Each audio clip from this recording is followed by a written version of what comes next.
Hey, how you doing? How you doing? So I'm continuing on my review of the Housemate thriller series by Frida McFadden. A few days ago, I gave you the review on the Housemaid. So you have that. Just to catch you up, the main character is Millie. Millie straight out of prison. She's having a hard time. She needs to get some employment. And so she ends up being a housemaid, and that's who the housemaid is. It is Millie. Millie's a kind-hearted girl. She's a good-looking girl when she fixes herself up. But we learn more about her and just more about her heart. And when she stumbles on problems, particularly with if a woman is having a problem, she can't hardly take it. She wants to step in and help however she can. So go over and see my review on The Housemaid. As far as the ranking is concerned, I gave it 5 out of 5 stars. Trust and believe it's worth 5 stars. And just see my review on it. I did it a few days ago, and just see if it's movie worthy. So 5 out of 5 stars for me. Then brings us to the next part of her series, which is The Housemaid's Secrets. And that is the one I'm going to review today, along with her last series, her last book in the series, The Housemaid is Watching. So all 3 of these are done. I have opinions on all of them. So first of all, the one after The Housemaid is The Housemaid's Secret. And in The Housemaid's Secret, of course, Millie needs another job. So she gets another job with a family. Of course, they're a little ritzy too. And they have the cutest little 9-month-old girl. And of course, we know there's going to be a murder. We hear that there's a murder at the beginning of the book. And of course, we don't know who's been murdered and who's done the murder. So knowing Frida McFadden, there's going to be some twists and turns. And there are some twists and turns in this book. So as I said, Millie finds a job again. But hey, the 9-month-old falls in love with her. And the mother just can't stand it. She fires her because the 9-month-old is calling her mother. So she quickly goes to, well, not quickly. It takes her a little bit. But she is approached by another rich guy who actually is the one that hires her. It's not the wife that hires her this time. It is the husband that hires her, and she comes on with them almost immediately. And, she has yet to meet the wife, whose name is Wendy. So as she's cleaning, doing her thing as she does and does it so well, she could have sworn she hears the wife crying. And the husband has already told her, hey, don't go up there. Don't bother her, please. She's got a chronic illness. She doesn't need to be bothered. I'm making sure I give her medicine every night when I come home from work. So you won't even have to go up there. I will make sure she has the food and everything that she needs. If anything, just don't bother her. So Millie's like, that sounds a little strange, but surely I'm not in the same situation.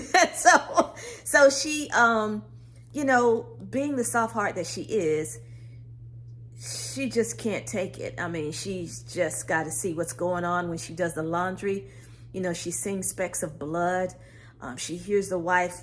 Sounds like she's hurting. She's in pain. She's crying. And so, of course, what does Millie do? Millie gets involved and tries to see what in the world is going on. So, but all in the middle of this, Millie's doing a lot better for herself. She's got her own place. She's going to school. She's going to school in the perfect field for her, which is social work. So she's getting her education. And how about she's got a little boyfriend? She's got a boyfriend whose name is Brock.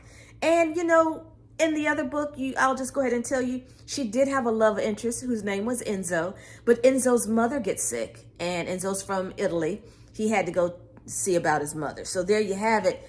He kind of loses contact with Millie, and he just kind of falls off the grid. And, time keeps going on and on and on, and she hasn't heard anything from him. So she realizes she must go on with her life, and now she is with Brock. Brock is an up-and-coming attorney, good-looking guy, and he actually loves Millie. He wants to marry Millie. He wants her to move in with him. He's head over heels. And Millie knows he's a nice guy. You know how it is. He's a nice guy. You try to make a decision. Should I go ahead and get with this nice guy? He's perfectly fine. He loves me. It's the kind of love that I've always hoped that I would have. And hey, he treats me well. I don't have to worry about a thing. And so she's dragging her feet. He's trying to say, well, what's up? And a lot of time she forgets, oh yeah, we were supposed to go to dinner. Oh yeah, we were supposed to do this. Her heart just isn't into it. But meanwhile, she senses that someone is following her. She can't quite put her hands on it, but someone is following her. And we know throughout a lot of the chapters of the book, there's this car following her, which of course is a part of the mystery. So as the book goes on, of course, she decides that she is going to help this wife.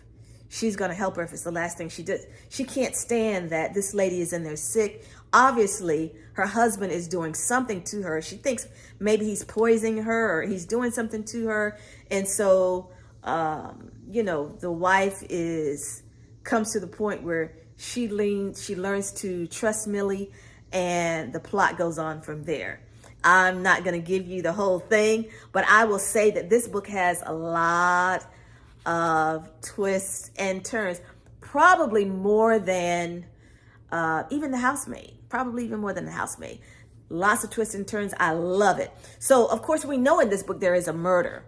And I must confess that when Millie becomes a suspect, of course she's a suspect. It's Millie. Of course she's a suspect. When Millie becomes a suspect, there's a detective, Detective Ramirez. Even when he's putting the screws to Millie and he's finding her in maybe some lies or such, or things don't quite add up for him, and, they find things that make her a suspect, I love him. I love the way that he's described in the book. I listened to some of it on Audible. I love the way he sounds in the book. By the way, I read some of this and I watched some of it. I'm sorry, not watched, but I listened to some of it on Audible. It was great. The audio book is great. So Detective Ramirez, loved his character, loved how it was built. The missing pieces for me was, and I know in a thriller, you've got to present different characters, different possibilities, but just the connection between Millie and her boyfriend and another situation that she ran into while living in the apartment complex seemed neither here nor there to me. And if you're gonna have Brock in it, her boyfriend in it, give him some substance. I don't feel like I got to know him. I know the book is sitting around Millie, but I never had this, oh man, come on, Millie, you gotta love Brock. I never got that feeling where I wanted her to be with him. Come on, girl, find it in your heart. I was always like, you don't feel it, move on. So that's the way I felt about him. And that's the only missing piece. That is why probably I give it a 4 out of 5. There were just some dangling particles dangling things in there to me that didn't really just bring the whole thing together. But I'm telling you, twists and turns that were worth it. Which brings us to the Housemaid is watching. The Housemaid is watching. The last, I believe, of the thriller series. So Millie, our girl Millie is doing well in this book. She starts out, Millie's married. She's got 2 kids. She's gotten her degree. She's a social worker, and all is right with the world. She and her husband have bought this beautiful house that she's always dreamed of. She's gone from living in her car to now living in this wonderful house in a wonderful neighborhood. But of course, something has to go wrong. Something has to go wrong. So I will say, after the first few chapters, there's 78 chapters in this book. After the first 20 chapters, I wanted her to change the title to Is My Husband Cheating? That's all the book to me stressed, or it was all about she loves her husband so much. This is not Brock. She loves her husband so much, and I will tell you that you'll love the husband as well. But the whole time it was chapter after chapter after chapter of Is he cheating? Is he not cheating with the neighbor? Is he cheating with the neighbor? Because is he not cheating with the neighbor? All roads point to him cheating with the neighbor. Then all roads point to him not cheating with the neighbor.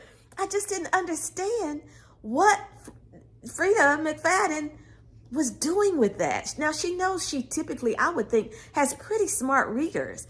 So why just stay on that and have that to be the center of the whole book, basically? Now, of course, there was blood and there was murder, and we don't know what happened. But I'm telling you, it's 78 chapters. It could have been 38. It could have been 38. And, you know, the last 10 chapters, I will tell you, they were like, oh my goodness, what's going on? Oh my goodness.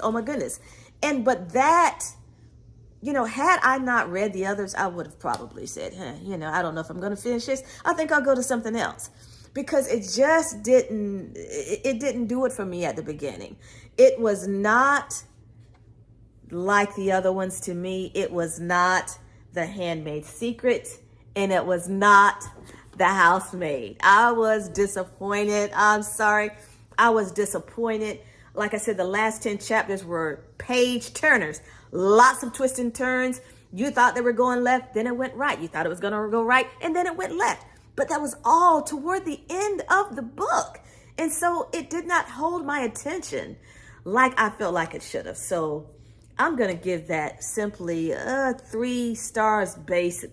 3 stars, 3. If there was a 2.75, I would give it a 2.75.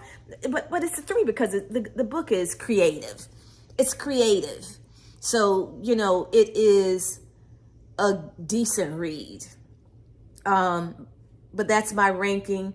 That's what I've got to say. What do you think? Am I way off? Did you just absolutely love this book and you couldn't put it down? Tell me, did you just absolutely love it and you don't even know what I'm talking about? You don't even know what the problem is. Let me know in the comments. Let me know if there's a book you want me to review. Give me your like and your comments. And let me just ask you one last thing. I'm new. Could you subscribe? What would it hurt? Could you subscribe, like, comment on my post, on my YouTube channel? I would be so grateful. I would be so grateful. I don't have 500,000 subscribers like everybody else, so I would be so grateful. I appreciate you listening. I hope you enjoyed it, and be on the lookout for the next book. Hey, as a matter of fact, can I wish you love, joy to the world.